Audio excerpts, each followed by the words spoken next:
నా పేరు బొమ్మెర రామ్మూర్తిని. నేను మధిర కంటెస్టెడ్ ఎమ్మెల్యే క్యాండిడేట్ని బీఆర్ఎస్ పార్టీ నుండి 2014లో 2001 విద్యార్థి టీఆర్ఎస్పీకి హైదరాబాద్ ఫౌండర్ వ్యవస్థాపక అధ్యక్షుడిని.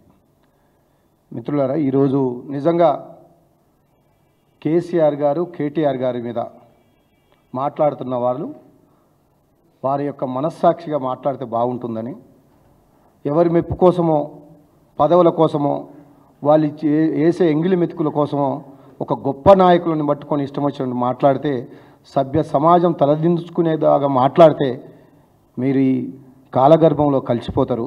ఎందుకంటే తెలంగాణ రాష్ట్రంలో ఎవరండి మీరు? తెలంగాణ రాష్ట్రంలో అసలు ఎంతమంది కేసీఆర్ గారి కాలి గోటికి కూడా సరిపోని ఎదవలు ఈరోజు కేటీఆర్ గారి గురించి కేసీఆర్ గారి గురించి మాట్లాడుతున్నారు.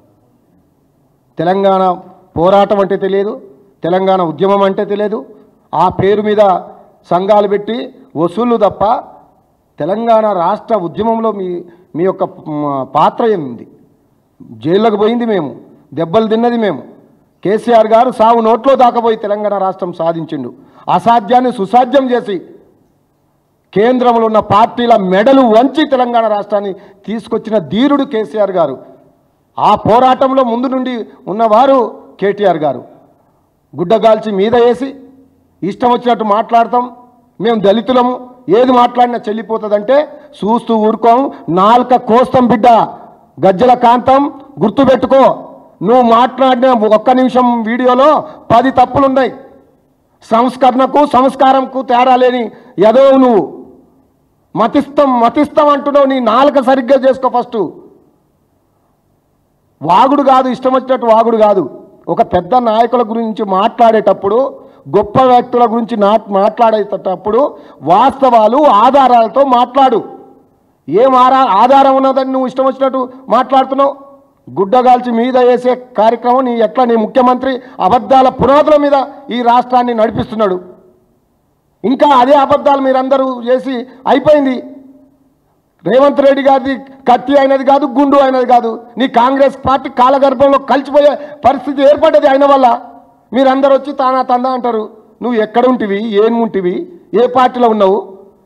నిన్ను పార్టీలకు తీసుకున్నది ఎవరు? అసలు నువ్వు పార్టీ నాయకుడిగా మాట్లాడుతున్నావు కాంగ్రెస్ పార్టీలో ఒక పెద్ద పుడింగులాగా. కాబట్టి నీ ఎగ్జిస్టింగ్ కోసం ఇతర వ్యక్తులని, గొప్ప నాయకులని, ఉద్యమంలో ఉన్న వాళ్ళని, ఒక మంత్రులుగా చేసిన వాళ్ళని, ఈ తెలంగాణ చిత్రపటాన్ని ప్రపంచ వేదికల మీద సాటి చెప్పిన గొప్ప నాయకులను పట్టుకొని ఇష్టం వచ్చినట్టు మాట్లాడితే చూస్తూ ఊరుకోమని ఈ సందర్భంగా ఉద్యమకారులుగా, బీఆర్ఎస్ పార్టీ నాయకులుగా హెచ్చరిస్తాం. ఖబర్దారు, ఎవరైనా, అది కాంగ్రెస్ వారైనా కానీ, బీజేపీ వాళ్ళైనా కానీ, ఇంకా ఏ పార్టీ వాళ్ళైనా కానీ, కేసీఆర్ గారి కాలి గోటికి కూడా సరిపోని వాళ్ళు ఏదో ఎవరు మాట్లాడినా ఇదే రకంగా తీవ్రమైన విమర్శలు మేము కూడా చేస్తాం. మాకు కూడా నోరు ఉంది, మేము కూడా మనుషులమే, ముఖ్యంగా ఉద్యమకారులం. మేము ఆకలితోటైనా సస్తాం కానీ ఆత్మగౌరవాన్ని చంపుకోం. దయచేసి మీరందరూ ఎవరు మాట్లాడినా ఒళ్ళు దగ్గర పెట్టుకొని మాట్లాడాలని ఈ సందర్భంగా తెలియజేస్తూ, వెంటనే మీరు కేటీఆర్ గారిపై చేసిన అనుచిత వ్యాఖ్యల్ని వెనక్కు తీసుకోకపోతే బిడ్డ నీకు నువ్వు రోడ్ల మీద తిరగనీయం. రేపో మాపో మా ఆధినాయకత్వం యొక్క పర్మిషన్ తీసుకొని అవసరమైతే నీ ఇంటిని కూడా ముట్టడిస్తామని ఈ సందర్భంగా తెలియజేస్తూ, నిజంగా ఇప్పటికైనా కాంగ్రెస్ పార్టీలో ఉన్న వాళ్ళు సభ్య సమాజం తలదించుకునేలాగా ఎట్లా మీ ముఖ్యమంత్రి మాట్లాడి తెలంగాణ ఆత్మగౌరవాన్ని మంటగలిపిండు. మీరు కూడా ఉద్యమంలో కొద్దిగా పనిచేసిన వాళ్ళు ఉన్నారు, మంత్రులుగా ఉన్న వాళ్ళు ఉన్నారు, ఇప్పుడు కూడా తెలంగాణ ఉద్యమం తెలిసిన వాళ్ళు ఉన్నారు. దయచేసి మీరైనా ఆ ముఖ్యమంత్రి గారి ఆ నోరు దగ్గర పెట్టుకొని మాట్లాడమని మీరైనా చెప్పవలసిందిగా ఈ సందర్భంగా ఒక ఉద్యమకారుడిగా విజ్ఞప్తి చేస్తున్నాం. Thank you.